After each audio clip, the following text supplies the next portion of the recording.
SC ST కేసులు పెట్టేస్తున్నారు అనేది ఫస్ట్ ఆయన వాదన. క్రిస్టియన్గా మారిన తర్వాత అతను ఎస్సీ హోదా ఉండదు, కానీ అనర్హులై ఉండి ఎస్సీ ఎస్టీ కేసులు పెట్టేస్తున్నారు, చాలా కేసులు పెట్టేస్తున్నారు, నా మీద కూడా ఒక 6 కేసులు పెట్టారు అన్నాడు ఆయన. ఒకసారి అది వినిపిస్తాను. ఉన్నాయి నా మీద ఒక 6 to 7 ఎస్సీ అట్రాసిటీ కేసెస్ నేను ఆంధ్ర బహిష్కరణకి గురైనప్పుడు ఢిల్లీలో ఉన్నప్పుడు కూడా నా మీద fake SC atrocity cases register చేశారు. ముఖ్యమంత్రిగా ఉన్న సమయంలో నా మీద ఒక 6 to 7 కేసెస్ ఉన్నాయి. నా మీద ఒక ఈయన చాలా చోట్ల చెప్పే కారణం, ముఖ్యమైన కారణం ఇది. ఎందుకంటే మీరు ఎస్సీలు అందరినీ మీరు ఇలా మాట్లాడుతున్నారు, తప్పుడు ఎస్సీ ఎస్టీ కేసులు పెట్టేవాళ్ళు మాట్లాడుతున్నారంటే ఆయన చెప్పే కారణం అదే. నా మీదే ఒక 6-7 ఎస్సీ ఎస్టీ కేసులు ఫేక్ కేసులు పెట్టారు.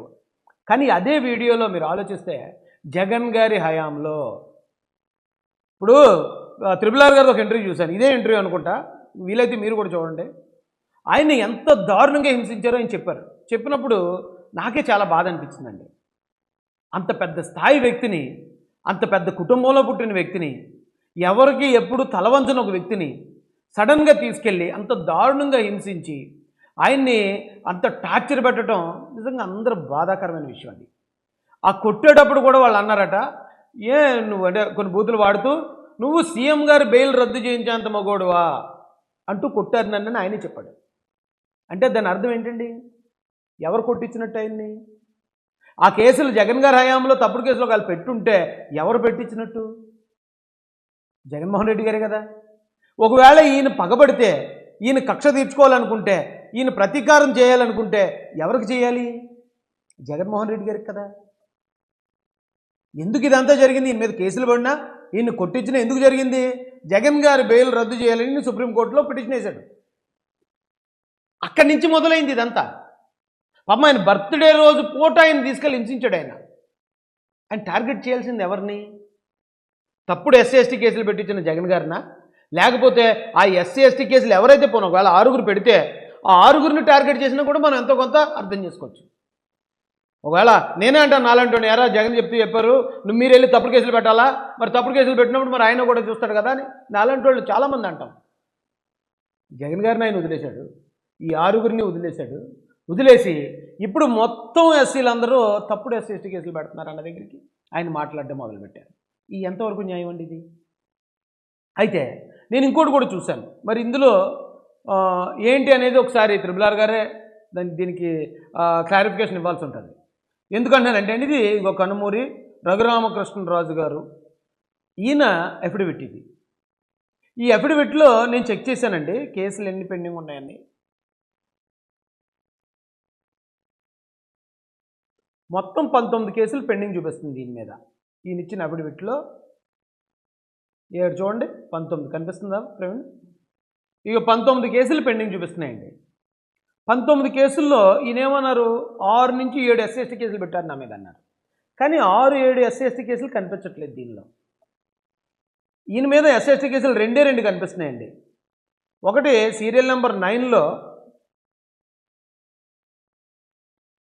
ఈ ఎస్సీ ఎస్టీ కేసు, ఇది ఎక్కడండి? భీమవరంలో పెట్టారు. ఒక ఎస్సీ ఎస్టీ కేసు భీమవరంలో నమోదైంది. 7 ఇక రెండో ఎస్సీ ఎస్టీ కేసు చింతలపూడి అంటే ఇది పివి సునీల్ది. పివి సునీల్ సొంత ప్రాంతం అది. 2 ఎస్సీ ఎస్టీ కేసులు ఉన్నాయండి. కావాలంటే మీరు ఈయన అఫిడవిట్ ఆల్రెడీ బయటే ఉంది, పబ్లిక్ డొమైన్లో మీరు చూడండి. 2 ఎస్సీ ఎస్టీ కేసులు, ఒకటి భీమవరం, 2 చింతలపూడి. ఇది కూడా పొలిటికల్లీ మోటివేటెడ్ కేసులు. ఇవి జగన్మోహన్ రెడ్డి గారి ఆదేశాల మేరకు అక్కడున్న నాయకులు ఎవరైతే ఉంటారో, వైసీపీ నాయకులు, పెద్ద నాయకులు, అక్కడున్న ఒక ఎస్సీ కార్యకర్తను తీసుకెళ్ళి పెట్టించిన కేసు. దీనికి ఎవరిని బాధ్యులు చేయాలి? మనం జగన్ గారిని బాధ్యులు చేయాలి. జగన్ గారికే ఈయన మీద కక్ష ఉంది. అది వదిలేసి నా మీద 6 ఎస్సీ ఎస్టీ కేసులు పెట్టాడు అంటున్నాడు ఆయన. అది ఎంతవరకు న్యాయం అండి? ఏమండి? ఇదొకటే కాదు, ఇంకా చూడండి మీరు. ఈయన చెప్పిన దాని ప్రకారం నా మీద 6 ఎస్సీ ఎస్టీ కేసులు ఫేక్ కేసులు అన్నారు.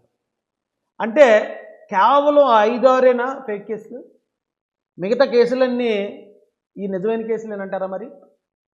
అంటే ఈ సెక్షన్లన్నీ కూడా నిజమేనా ఆయన ఒప్పుకున్నట్ట త్రిపుల్ గారు? నేను ఆయన్ని అడుగుతున్నాను సూటిగా. కేవలం మీరు 6 అన్నారు, కానీ ఇక్కడ 2 ఉన్నాయి మీ 19 కేసుల్లో. 2 తీసేస్తే ఇంకా 17 కేసులు మీ మీద అలాగే ఉన్నాయి. ఆ 17 కేసులను ఎందుకు మీరు ఫేక్ కేసులు అనలేదు? ఆ 17 కేసుల్లో మీరు నేరం చేసినట్ట? లేదు. ఆ 17 కేసులు కూడా ఒకవేళ ఫేక్ కేసులు అయితే మరి ఆ కేసులు పెట్టిన వాళ్ళందరూ కూడా చెడ్డోళ్ళు అవ్వాలి కదా. వాళ్ళందరి మీద కూడా మీరు ఫైట్ చేయాలి కదా. ఆ సెక్షన్లు ఏమైతే ఉన్నాయో ఆ సెక్షన్లన్నీ కూడా దుర్వినియోగం అవుతున్నాయని చెప్పి మీరు చెప్పాలి కదా. ఇది అన్యాయం కదా సార్. కేవలం ఎవరో ఒక నాయకుడు చెప్పాడని ఒక వెనక ముందు లేనివాడో ఒక బలహీనుడో ఒక ఎస్సీ క్యాండిడేట్ వెళ్ళి ఒక కేసు పెడితే మీరు ఎంటైర్ దాదాపు కమ్యూనిటీని 1 కోటి మంది ఉన్న కమ్యూనిటీని మీరు ఎలాగా మాట్లాడతారు? తప్పుడు ఎస్సీ కేసులు పెడుతున్నారు వెళ్ళని. ఇందులో ఎన్ని ఉన్నాయండి? Promoting enmity between different groups, ఏమండి రిలీజియన్, రేసు, ప్లేసు, బర్త్ అంటే 2 వర్గాల మధ్యలో విద్వేషాలు నింపారట ఒక కేసు ఉంది. చీటింగ్, డిజానెస్టీ,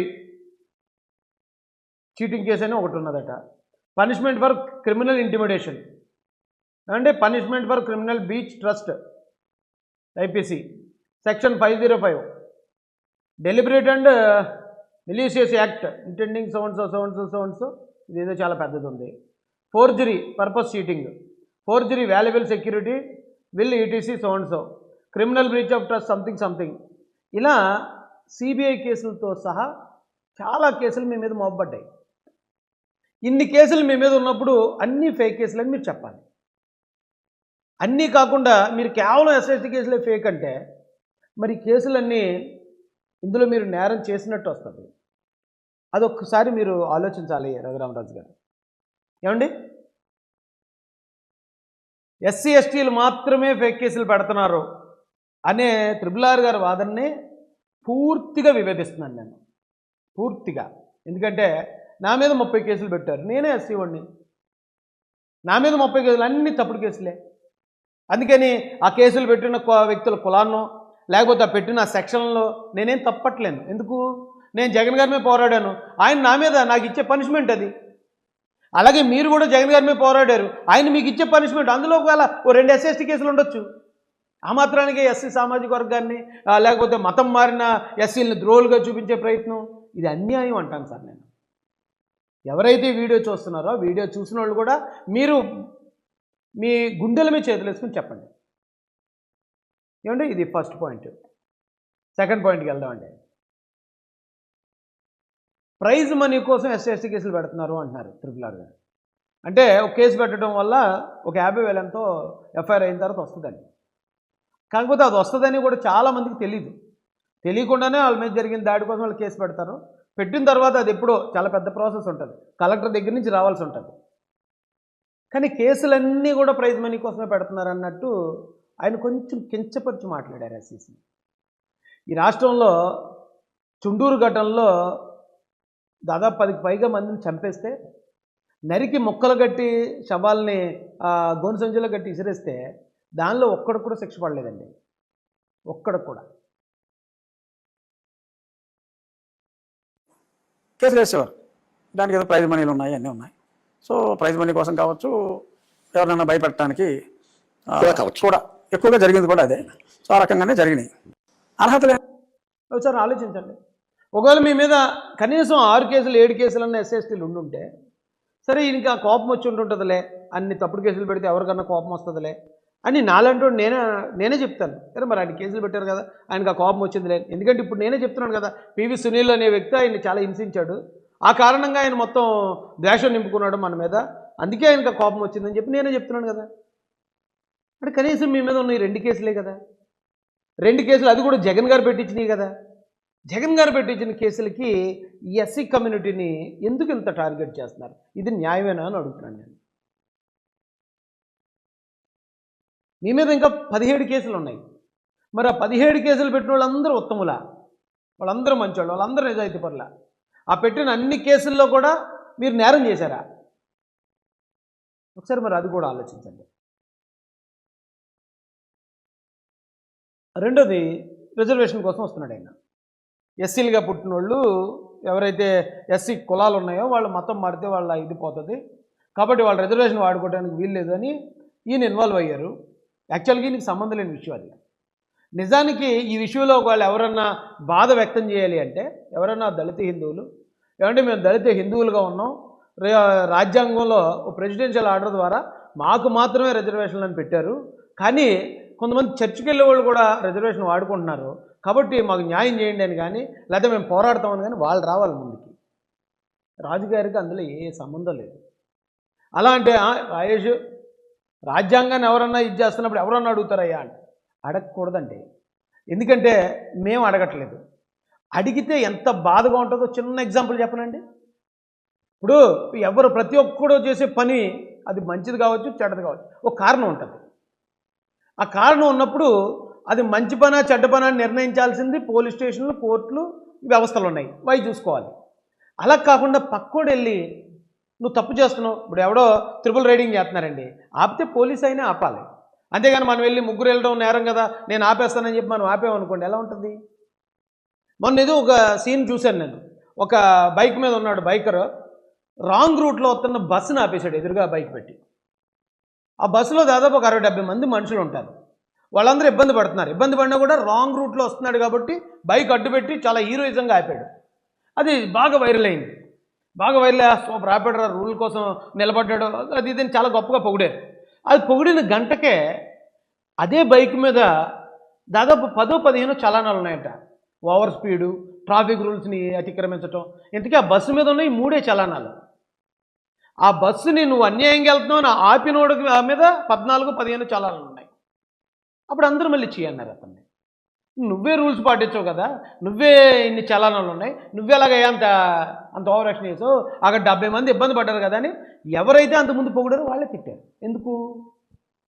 మనం అడగొచ్చు, కానీ ఎక్కడి వరకు ఉండాలో అక్కడి వరకే అడగాలి తప్ప మరీ ఎక్కువ పర్సనల్స్లోకి, ఎదుటోళ్ళ పర్సనల్స్లోకి ఇన్వాల్వ్ అవ్వకూడదండి. ఒకవేళ ఎవరన్నా అప్పుడు ఎవరో చింతాడు ఆనందం ఏదో తప్పు చేశాడు, తప్పు చేస్తే అతని సర్టిఫికేట్ సుప్రీంకోర్టు రద్దు చేసింది కదా, ఎవరైనా కాదన్నారా? ఎవరో ఒకవేళ తెలివి లేని వాళ్ళు ఎవరో మాట్లాడితే మాట్లాడి ఉండొచ్చు, కానీ మోస్ట్ ఆఫ్ ది దళిత్ ఎవరు రాలేదు కదా బయటికి. ఎవరైనా తప్పు చేస్తే ఖండిస్తారండి ఎక్కడికక్కడే, కానీ పక్కోడు తప్పును ఎత్తి చూపించేటప్పుడు ఖచ్చితంగా పక్కోళ్ళు కూడా మన తప్పులు ఎత్తి చూపిస్తే. ఎగ్జాంపుల్ చెప్పనండి, చిన్న ఎగ్జాంపుల్. ఇది నేను ఆయన హట్ చేయాలనో ఆయన అవమానించాలనో కాదు, కానీ ఆ విషయం ఆయన మాట్లాడుతున్న మాటలు మాకు ఎలా తగులుతున్నాయో జస్ట్ అది తెలియజేయడం కోసం మాత్రమే చెప్తున్నాను. ఇప్పుడు రఘురామరాజు గారి మీద 2-3 సిబిఐ కేసులు, ఈడీ కేసులు ఏదో సంథింగ్ ఉన్నాయి. బ్యాంకులో ఆయన లోన్ తీసుకున్నాడు, లోన్ తీసుకున్నది టైంకి ఆయన కట్టలేకపోయాడు, కట్టలేకపోయిన తర్వాత ఏదో సంథింగ్ జరిగింది. ఆ తర్వాత ఈయన బ్యాంకుకి ఏదైతే కొలెటరల్ ఇస్తాడో అంటే షూరిటీ ఇస్తారో ఆ షూరిటీ ఇచ్చిన ఆస్తులను కూడా ఈయన సేల్ చేశారనేది నేను విన్నాను, చదివాను. బ్యాంక్ అమౌంట్ అంటే ఎవరిది? ప్రజలదే కదా. ఇప్పుడు ప్రజల డబ్బు దాదాపు 800 కోట్లు, 1800 కోట్లు, 2500 ఎంతో అంటున్నారు. అంత అమౌంట్ ఆయన దగ్గర మిస్యూజ్ అయ్యింది. మిస్యూజ్ అయ్యింది అనేది మరి అది కేంద్ర దర్యాప్తు సంస్థలు పెట్టే, జగన్ పెట్టింది అయితే నేను నమ్మను. కేంద్ర దర్యాప్తు సంస్థలు పెట్టాయి కాబట్టి అందులో ఖచ్చితంగా ఇది జరిగే ఉంటుంది. ఇప్పుడు నేను ఒక 100 మందినో 150 మందినో 200 మందినో పోగేసి రఘురామరాజు గారు బ్యాంక్ డబ్బులు ఏదైతే మిస్యూజ్ చేశారో అది ఇమీడియట్గా కట్టాలి అని నేను ఉద్యమం తీసుకొచ్చాను అనుకోండి, నేను వెళ్ళి ధర్నా చేసేస్తున్నాను అనుకోండి, చూసేవాళ్ళకి ఎలా ఉంటుందండి? అరే బాబు, రఘురామరాజు గారు చేసింది ఏమైనా ఉంటే ఆయన కోర్టులో చూసుకుంటాడు, ఆయన గవర్నమెంట్తో తేల్చుకుంటాడు, బ్యాంకుతో తేల్చు, మధ్యలో నీకేట్రా దొరదని నన్ను అడుగుతారు కదా.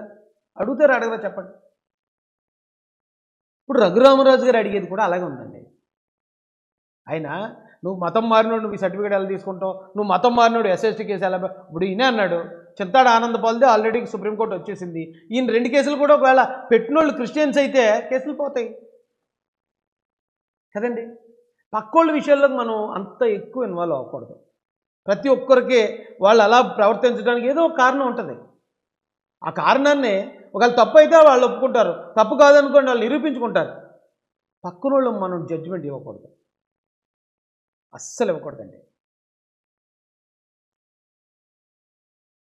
Anything wrong, whatever I speak, నేను ఏది మాట్లాడినా రాజ్యాంగంలో ఉన్నది, రాజ్యాంగం ఎలా చెప్తాంది దాన్ని మీరు ఫాలో అవ్వండి అని నేను చెప్పాను తప్ప basically I should not talk anything wrong. రాజ్యాంగంలో ఏదుందో నేను అదే చెప్పాను, ఫాలో అవ్వమని చెప్పాను అంటున్నారు. సరే, ఒకవేళ త్రిపుల్ గారిని నేను కూడా అదే మాట అంటే, చట్టంలో ఏదైతే ఉందో మీరు కూడా అదే ఫాలో అవ్వండి, చట్ట ప్రకారం మీ దగ్గర మిస్యూజ్ అయిన అమౌంట్ అంతా ఇమీడియట్గా బ్యాంకుకి కట్టేయండి. చట్ట ప్రకారం ఆ అమౌంట్ని మిస్యూజ్ చేయడం వల్ల చట్టం ఏదైతే సెక్షన్ ద్వారా మిమ్మల్ని ఎంతైతే శిక్ష వేస్తుందో ఆ శిక్ష మీరు ఇమీడియట్గా అనుభవించేయండి. చట్ట ప్రకారం మీ మీద ఈ నేరాలు ఉన్నాయి కాబట్టి ఒక ప్రజాప్రతినిధిగా అంటే శిక్ష పడిన వాళ్ళు ప్రజాప్రతినిధులుగా ఉండకూడదు. ప్రజాప్రతినిధిగా మీరు ఉండటానికే మరి ఈ సెక్షన్ల ప్రకారం కరెక్ట్ కాదు కాబట్టి మీరు ఇప్పుడే రిజైన్ చేసేయండి అన్నాను అనుకోండి. ఏమంటే రాజ్యాంగం మేమే పాటించాలా? మరి మిగతా వాళ్ళకి వర్తించదా? చట్టాలు మేమే చేయాలా? చట్టాలు ఎదుటి వాళ్ళకి వర్తించవా? ఒకసారి ఆలోచించండి అన్నగారు. నేను అదే మాట, కాన్స్టిట్యూషన్ ప్రకారం మీరు బ్రతకండి అని మీరు ఎలాగైతే చెప్తున్నారో అలాగే చట్ట ప్రకారం ఏదైతే ఉందో, పొరపాటు ఏదైతే ఉందో, ఆ సిబిఐ వాళ్ళు వేసిన ఛార్జ్షీట్లు ఏవైతే ఉన్నాయో దాని ప్రకారం మిస్యూజ్ అయిన డబ్బులు కట్టేసి ఆ ఎంతైతే శిక్ష దానికి ఉందో ఆ శిక్ష అనుభవించేసి మీరు బయటకు వచ్చేసి దీనికి మీరు రాజీనామా చేసేయండి అన్నానంటే ఎలా ఉంటుందండి? బాధగా ఉంటుంది కదా.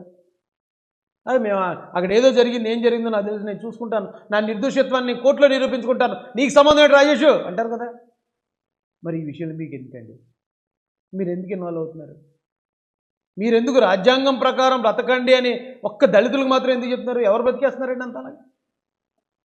నేను మొన్న ఒకసారి చెప్పానండి, వ్యాపారస్తులు ఉన్నారండి, అందరూ వ్యాపారస్తులు అందరూ మంచోళ్ళండి, కానీ 100కి 30 మంది కల్తీ వ్యాపారాలు చేస్తారండి. వాళ్ళని మీరు ఈ మాట అనగలరండి? రైతులు దేశానికి అన్నం పెట్టేదే అన్నదాత. 30% మంది రైతుల భూమిలో గవర్నమెంట్ ల్యాండ్, అసైన్ ల్యాండ్, దళిత ల్యాండ్ ఏదో ఒక ల్యాండ్ కల్పించుకుని ఉంటుంటారండి. అందుకని వాళ్ళందరినీ మీరు దొంగలు అనగలరా? రాజకీయ నాయకులు చాలామంది నిజాయితీపరులైన నాయకులు ఉన్నారు, కానీ 30% మంది అక్రమ సంపాదన కోట్లాది రూపాయలు నల్లధనం సంపాదించిన వాళ్ళు ఉన్నారు. వాళ్ళందరి మీద మీరు పోరాటం ఇలా చేయగలరా? అరే ఒక కేసు పెడితే ఒక 50,000 అంటున్నారు మీరు, కానీ మీరు ఆలోచించి చూడండి, ప్రైజ్ మనీ కోసం తప్పు చేస్తున్నారు ఎస్సీలు అంటున్నారా? ఈ దేశాన్ని కొల్లగొట్టి విదేశాల్లో సొమ్ము దాచుకున్న వాళ్ళలో ఒక్క దళితుడు కూడా ఉండండి. నేను ఇంతకుముందు కూడా చెప్పాను, లక్షల కోట్ల రూపాయలు దోచేశారు ఈ దేశానికి. లక్షల కోట్ల రూపాయలు దొబ్బేసిన వాళ్ళని మీరు ఇలాగే అనగలరా? వాళ్ళందరినీ నేను ఇండియాకి రప్పిస్తాను, నేను పోరాటం చేస్తాను, ఎవడైతే మన దేశ సొమ్ము పట్టుపోయాడో వాళ్ళందరి సంగతి తేలుస్తానని అనగలరా? ఒకసారి ఆలోచించండి. ఇప్పుడు పేదోళ్ళు ఉన్నారండి, పేదోడు లేకపోతే కొంతమంది డబ్బున్నవాడు కూడా వైట్ రేషన్ కార్డు కోసం అబద్ధం చెప్తాడు. 10 ఎకరాలు ఉంటుంది, భూమి లేదని చెప్పి వైట్ రేషన్ కార్డు తీసుకుంటాడు. మీరు రూల్స్ని అతిక్రమించే వాళ్ళు 146 కోట్ల మందిలో ఎంతమంది ఉన్నారు అని ఒకసారి మీరు చూస్తే, రికార్డు చూస్తే 145,99,00,000 మంది ఉంటారు 146 కోట్లలో. ఎగ్జాంపుల్కి మిమ్మల్ని సూటుగా మాట్లాడుతాను, మీరు గుండెల మీద చేసుకుని ఆలోచించండి. మీకు ఇన్కమ్, మీది చాలా వ్యాపారాల్లో ఉన్నారు, ఇన్కమ్ జనరేట్ అవుతూ ఉంటుంది. వచ్చిన ఇన్కమ్ వచ్చినట్టు ఎప్పుడన్నా మీరు 100% ఇన్కమ్ని మీరు గవర్నమెంట్కి చూపించారా? ఖచ్చితంగా ఆడిటర్లు ఉంటారు, ఆ ఖర్చులు ఈ ఖర్చులు అని రాస్తారు, ట్యాక్స్ ఎలా తగ్గించాలో ఆలోచిస్తారు. మరి తప్పంటే అది కూడా తప్పే కదండి. ఇన్కమ్ ట్యాక్స్ కట్టే వాళ్ళలో 99% కాదండి, 99.999% ఖచ్చితంగా ఏదో పొరపాటు చేస్తూనే ఉంటారు. వాళ్ళు ఎంతో కొంత తగ్గిస్తూనే ఉంటారు, ఎంతో కొంత పక్కన పెడతానే ఉంటారు. మరి వాళ్ళని అనగలరా? అరే మన దేశంలో ఇక ఏమి నేరాలు లేవు, ఎక్కడ ఎవరు అతిక్రమించట్లేదు, ఒక్క ఎస్సీలు మాత్రమే మతం మారి రిజర్వేషన్ వాడేసుకుంటున్నారు. ఉద్యోగాలు సార్, ఎస్సీల్లో ఉద్యోగాల శాతం ఇప్పటికీ 8%. ఎస్సీ ఉద్యోగుల శాతం ఇది ఈ రిజర్వేషన్ ఉన్నా సరే ఈ 75 సంవత్సరాల్లో ఎస్సీలు సాధించిన ఉద్యోగాల సంఖ్య జస్ట్ 8%. ఎస్సీ జనాభాలో 8% మాత్రం ఉద్యోగులు ఉన్నారు. అంటే ఇంకా 92% నిరుద్యోగులు అండి. రిజర్వేషన్ వాడుకునే వాళ్ళు వాళ్ళంతా. అలా మాట్లాడడం తప్పు కదా సార్. ఒకసారి మీరు పెద్ద మనసుతో ఆలోచించి చూడండి నేను చెప్పే పాయింట్లు. దళితుల కోసం పోరాటం అంటారు, ఇది హిందూ దళితుల కోసం RRR గారు పోరాటం చేస్తారు. అది ఎంతవరకు న్యాయం అండి? ఎంతవరకు సమంజసం? మీరు పాలిటిక్స్లోకి వచ్చే చాలా సంవత్సరాలు అయింది. వైసీపీలో ఎంపీ చేశారు, టీడీపీలో మీరు ఎమ్మెల్యే అయ్యారు, అలాగే డిప్యూటీ స్పీకర్ గారు కూడా అయ్యారు. ఆకివీడు ఘటన వచ్చే వరకు మీరు టాపిక్ ఎందుకు తీసుకురాలేదు? నిజంగా మీకు దళిత హిందువుల మీద అంత ప్రేమ ఉండుంటే ఆకివీడు ఘటనలో నిజంగా గుండెల మీద చేసుకుని మీరు చెప్పండి రఘురామరాజు గారు, 56 మందిని మీరు జైలుకి పంపించారు. 56 మంది ఆ దాడిలో ఉన్నారండి? దాడిలో పాల్గొన్నారా? దాడిలో 56 మంది లేరు. అంటే అక్కడ కొద్ది మంది మీద తప్పుడు కేసులు పెట్టారు.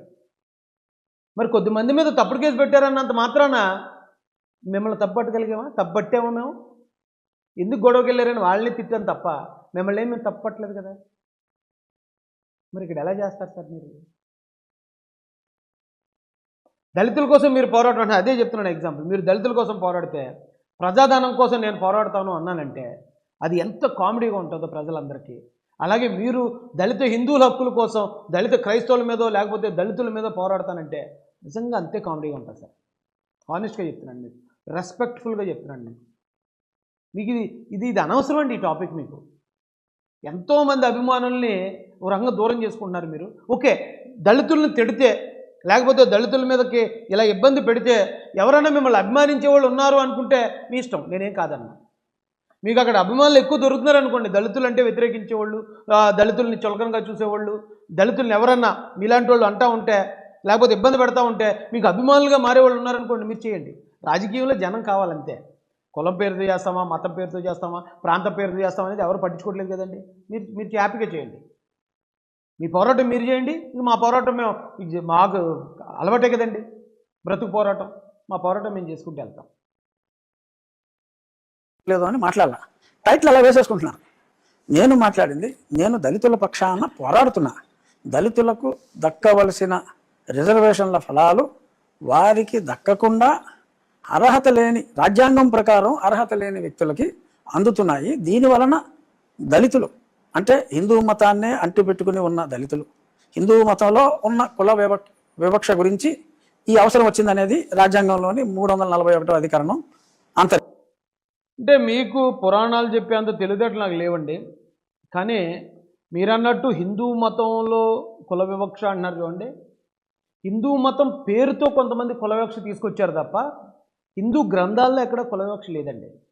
మీరు రామాయణం కానీ మహాభారతం కానీ లేకపోతే మీకు గ్రంథాలన్నీ నాకంటే మీరు 100 టైమ్స్ బాగా తెలిసి ఉంటుంది మీకు. అందులో ఎక్కడన్నా ఒక దళితుడు చూపించండి. దళితుడు అని కూడా ఎక్కడ ఉండడు, శూద్రుడు ఉంటాడు అంతే. శూద్రుడు ఉంటాడు, లేదా చేతి వృత్తి చేసుకునే బీసీలో కనపడతారు. అంటే చేతి వృత్తులు, బీసీలు కూడా కాదు, వాళ్ళు చేతి వృత్తుల వారు కనపడతారు, శూద్రులు ఉంటారు తప్ప అక్కడెక్కడ ఎస్సీలు ఉండరండి. సో ఎస్సీలని ఇప్పుడు ఏదో సినిమాలో, మీకు సినిమా అంటే మీకు కూడా బాగా తెలుసు కాబట్టి సినిమా నాలెడ్జ్ మీకు నాకు బాగా ఇష్టం కాబట్టి చెప్తున్నాను. ఏదో సినిమాలో వెంకటేష్ గారు అంటారు, తల నుంచి బ్రాహ్మణులు, భుజాల నుంచి క్షత్రియులు, తొడల నుంచి వైశ్యులు, పాదాల నుంచి శూద్రులు వచ్చారని భగవంతుడు చెప్తే ఈ పంచమ జాతిని ఎవడు సృష్టించాడు, ఎక్కడి నుంచి వచ్చిందని అడుగుతాడు కదండి. అలాగే చాలా ఏ అసురుడు సృష్టించిన పంచమతంత్రం అని చెప్పి దాసరి నారాయణరావు గారు అద్భుతమైన పాట. ఎక్కడి నుంచి వచ్చిందండి 5వ జాతి? దళితులు అనేవాళ్ళు ఎక్కడ హిందూ మతంలో లేరండి, వాళ్ళని తయారు చేయబడ్డారు. సమాజంలో ఉన్న కొద్దిమంది కుల అహంకారులు వారిని తయారు చేశారు తప్ప హిందూ మతంలో లేరు. మరి మీరు హిందూ మతంలో కుల వివక్ష ఉంది కాబట్టి ఇప్పుడు హిందూ మతంలో ఎవడైనా కుల వివక్ష అనుభవిస్తేనే వాడికి రిజర్వేషన్ ఇస్తానని రాజ్యాంగంలో ఉందంటాం, అది న్యాయమా సార్? అది హిందూ మతంలో కుల వివక్ష ఉందండి. ఇప్పుడు కుల వివక్ష అన్ని ప్రాంతాల్లోనూ ఉందండి. ఒక్క హిందూ మతంలో ఉంది అని చెప్పి మీరు హిందూ మతాన్ని అవమానించొద్దండి. ఎందుకంటే హిందువుల్లో మీలాంటి గొప్పవాళ్ళు చాలామంది ఉన్నారు. ఎస్సీలు అన్నా సరే వాళ్ళ మీద ఏ వివక్ష చూపించకుండా ఇంట్లో పిలిపించేవాళ్ళు, పక్కన కూర్చోబెట్టుకునేవాళ్ళు, అన్ని రకాలుగా చూసేవాళ్ళు, సమానంగా చూసేవాళ్ళు ఉన్నారండి. మీరు ఎలాగ ఇంకా హిందూ మతంలో ఉంటారు? ఇక్కడ భారతీయ సమాజంలో ఉంది కుల వివక్ష. ఎవరైతే పలానా కులం ఓడనే ముద్ర ఒకసారి పడిందో వాడి హిందువుగా ఉన్నా, క్రిస్టియన్గా వెళ్ళినా, బుద్ధిస్ట్గా వెళ్ళినా, సిక్కుగా వెళ్ళినా వాడి మీద వివక్ష ఉంది. రాజ్యాంగం ఇచ్చిన రిజర్వేషన్ వివక్షకి ఇచ్చింది, కులానికి కాదు. సరే, ఈ పాయింట్ మీరు బాగా గుర్తుపెట్టుకోవాలండి. ఎందుకంటే కులానికి ఇచ్చుంటే అంబేద్కర్ గారే రాసేద్దరు, ఇగో ఆంధ్రప్రదేశ్లో మాల లేకపోతే మాదిగా వీళ్ళకు ఉన్నాయి రిజర్వేషన్లు, గుజరాత్లో వాళ్ళకు ఉన్నాయి, వీళ్ళకు ఉన్నాయని రాసేద్దడు ఆయన ఏం చేసాడండి? జస్ట్ ఆ సెక్షన్లు మాత్రం ఎస్సీ, ఎస్టీ, బీసీ, ఓసీ అని సెక్షన్లు పెట్టి దీనిలో ఎవరు అర్హులో ఎస్సీగా ఉండాలంటే వివక్ష అనుభవించుడై ఉండాలి. వివక్ష ఎవడో అనుభవిస్తున్నాడో వాళ్ళని ఇందులో చేర్చండి. కుల వృత్తుల ద్వారా వెనకబడి ఎవరైతే ఉన్నారో వివక్ష అనుభవించని వాళ్ళని బీసీలో చేర్చండి. అని ఆయన గవర్నమెంట్కి ఇచ్చాడండి. గవర్నమెంట్ పెట్టింది. ఎవరెవరు వివక్ష అనుభవిస్తున్నారు అనేది మొత్తం దేశవ్యాప్తంగా ఒక ఇది తీసుకుని తర్వాత గవర్నమెంట్ యాడ్ చేశారండి వాళ్ళని, అంబేద్కర్ గారు కాదు. కాబట్టి ఇది కులానికి ఇచ్చిన రిజర్వేషన్ కాదండి. ఎస్సీ రిజర్వేషన్ అనేది కేవలం వివక్ష. ఈవేళ ఎస్సీ కాలనీలో ఉన్నవాడు ఆడు చర్చికి వెళ్ళినా, గుడికి వెళ్ళినా, లేకపోతే మసీదుకి వెళ్ళినా, బౌద్ధారామానికి వెళ్ళినా ఆడు ఎస్సీ ఓడే, ఆడి మీద వివక్ష ఉంది, చిన్న చూపు ఉంది. ఆ చిన్న చూపుకి ఇచ్చారండి రిజర్వేషన్. అంతే తప్ప చాలామంది చాలా తెలివిగా ఇది కులానికి ఇచ్చిన రిజర్వేషన్, క్రిస్టియానిటీలో కులాలు లేవు కాబట్టి అందులోకి వెళ్తే రిజర్వేషన్ ఉండదని చాలా తెలివిగా మాట్లాడతారు. కులానికి ఇచ్చింది కాదు రిజర్వేషన్. వాళ్ళ కులానికి ఇచ్చుంటే ఇక్కడ మాదిగ ఎవరికైతే ఎస్సీలను ఇచ్చారో కర్ణాటకలో కూడా మాదిగలే ఉండాలి. అక్కడ ఎందుకు రజకులు వచ్చి ఎస్సీలో ఉన్నారు అంటే అక్కడ రజకులు వివక్షకు గురయ్యారు కాబట్టి అక్కడ రజకులు ఎస్సీలో ఉన్నారు. అలా ఏ ఏ రాష్ట్రాల్లో ఏ కులాలు వివక్ష అనుభవించాయో ఆయా కులాలు ఎస్సీలో ఉన్నాయండి. దయచేసి ఇది మీరు గమనించాలి. ఇది కులానికి ఇచ్చిన రిజర్వేషన్ కాదు. కాబట్టి వాళ్ళు ఏ మతంలో ఉన్నా ఈ దళితుడు అనేవాడు, దళితుడు అంటే ఎవడండి, అణచబడేవాడు. దళితుడు హిందూ గ్రంథాల్లోనూ కనపడ్డు, బైబిల్లోనూ కనపడ్డు, ఖురాన్లోనూ కనపడ్డు, ఎక్కడ కనపడ్డు. మత గ్రంథాల్లో ఉండడండి దళితుడు. దళితుడు ఎక్కడ ఉన్నాడు, సమాజంలో ఉన్నాడు. భారతీయ సమాజం చేత తయారు చేయబడ్డాడు. అన్ని అర్హతలు ఉండి అణిచివేతకు గురయ్యేవాడు దళితుడు. ఎగ్జాంపుల్ చాలామంది అంటారు రఘురామరాజు గారు చాలా పోరాడారు గతంలో. అమెరికా వెళ్ళినప్పుడు తానా సభల్లో కూడా మిమ్మల్ని అన్నారు, అలాగే నన్ను కూడా అన్నారు. రఘురామరాజు గారితో పాటు రాయేష్ కూడా బాగా పోరాడాడు అని చెప్పి మాట్లాడారు. ఇప్పుడు మీరే ఎక్కడున్నారు, నేను ఎక్కడున్నాను? ఇదండి, అర్హతలన్నీ ఉన్నా కూడా అణిచివేతకు గురయ్యేవాడు దళితుడు. అంతే తప్ప అది కులాన్ని బట్టో లేకపోతే మతాన్ని బట్టి ఇంకో దాన్ని బట్టో రాదండి. మన సమాజంలో ఉంది అంతే అది. అయ్యా ఇది సార్ పరిస్థితి. తర్వాత ఇంకో మాట ఏంటంటే ఇది చాలా క్రిటికల్ పాయింట్ అండి. అందరూ అర్థం చేసుకోండి. ముఖ్యంగా త్రిపుల్ ఆర్ గారు అర్థం చేసుకోండి, మీరు అర్థం చేసుకోండి, త్రిపుల్ ఆర్ గారిని అనుసరించే వాళ్ళు అర్థం చేసుకోండి, అందరూ అర్థం చేసుకోండి. బీసీసీ అనేది ఎక్కడి నుంచి వచ్చిందని త్రిపుల్ ఆర్ గారే చెప్తున్నారు. దాన్ని పాటించాలా వద్దు అనేది మీరు ఈ ఒక్క పాయింట్లో మీకు అర్థమైపోద్ది. రిజర్వేషన్ బెనిఫిట్స్ అని 36లోనే బ్రిటిష్ వాడే పెట్టాడు. ఇది కులమే లేని క్రిస్టియానిటీలోకి మీరు వెళ్ళి ఆ మతానికి కులాన్ని ఆపాదించటం, ఆ మత నియమాలని ఉల్లంఘించడం అవుతుంది. కాబట్టి ఇది 1950లోనే కాకుండా 36లో మొట్టమొదటిసారిగా రిజర్వేషన్స్ బ్రిటిష్ ప్రభుత్వం ఇచ్చినప్పుడు కూడా ఈ రూల్ ఉంది. బ్రిటిష్ వాడు పెట్టిన రూల్ అంటున్నాడు ఆయనే.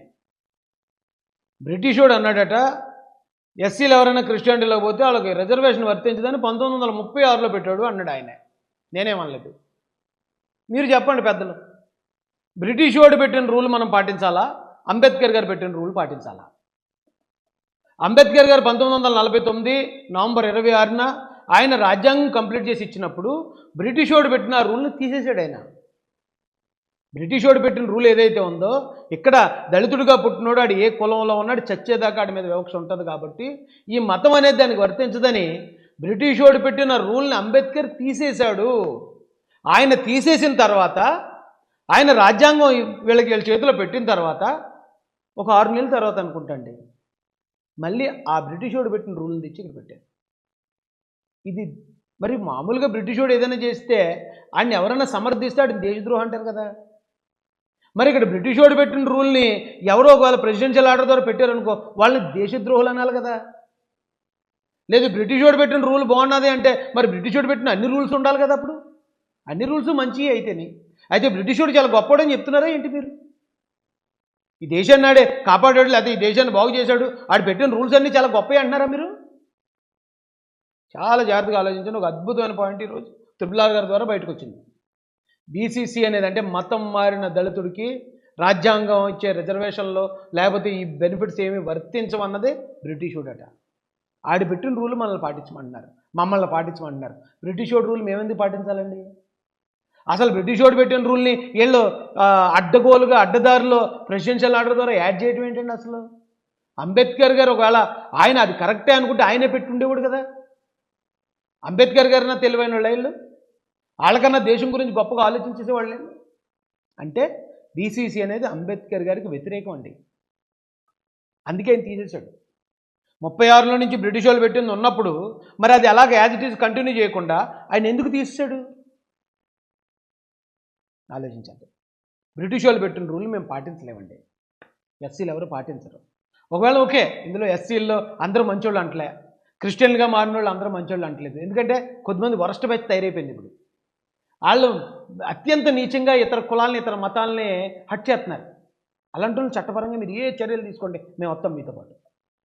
కానీ ఏమి అన్యం పుణ్యం తెలియక పొద్దున్నే పనిలోకి వెళ్ళి సాయంత్రం ఇంటికి వచ్చి ఆదివారం దేవుడి దగ్గరికి వెళ్ళాలి కాబట్టి చర్చికి వెళ్ళి ఓ ప్రార్థన చేసి ఓ పాట పాడుకొని వచ్చినప్పుడు ఆ వచ్చే ఆ పేదల ఆ కుటుంబాల్లో ఆ కుర్రోడు చదువుకుంటే ఆ చదువుకున్న కుర్రోడు మీ అమ్మ ఆదివారం చర్చికి వెళ్ళింది కాబట్టి నీకు రిజర్వేషన్ వర్తించదని అడిగి తీసేస్తే ఆ పేదరికంలో ఉన్నవాడు గవర్నమెంట్ స్కూల్లోనే చదవగలడు. ఆడేం టాప్ రాలేడు, ఆడికి అంత మంచి తిండి ఉండదు, మంచి ఆ ఎడ్యుకేషన్ ఉండదు. అలాంటి వాడు కనీసం రిజర్వేషన్ వర్తిస్తూ ఉంటే ఇదేమి లింక్ అండి? బ్రిటిష్ వాడు పెట్టింది మనకెందుకండి? బ్రిటిష్ వాడు పెట్టిన రూల్ పాటించాలా మనం? సరే, ఎంత తప్పండి ఇది? ఒకసారి ఆలోచించండి పెద్దలు.